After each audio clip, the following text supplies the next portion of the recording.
This is the latest update on my ConnectorTester electronics and software. So over here we have a display which is showing the number of cycles that the connector has gone through and the number of faults discovered. And of course here we have the green lights corresponding to which pins are connected and validly connected. I want to see, yeah, I can get that reflection out of the way. The Mega is running a little program which basically counts the cycles and the number of faults, and it's just checking what's going on here.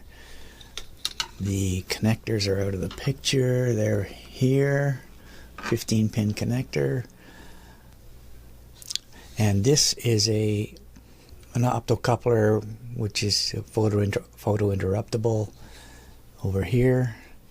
So if I interrupt this, it counts cycles and the number of faults, and you can see here which pins are being tested, and in yellow, and then in red you'll see any pins that are not connected. And in fact there is one pin in the middle here.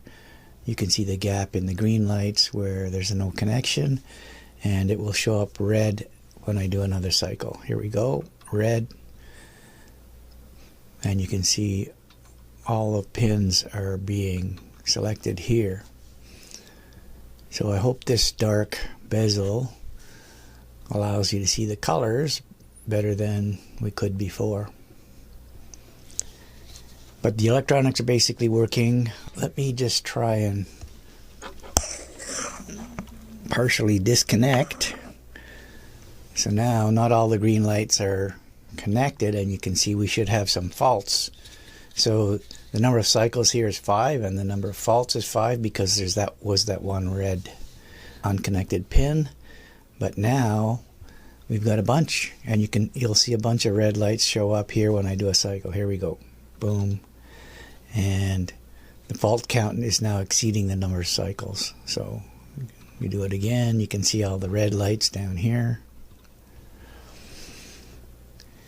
So it's working, detecting faults and counting them up properly over here. It could go a lot faster. I'm just keeping the lights on long enough so that we can see them happening.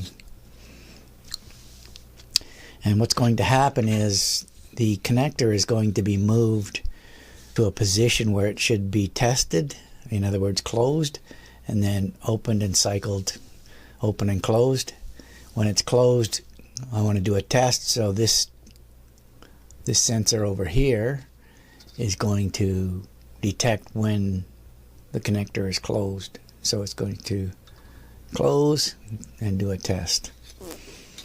And that's the way it works.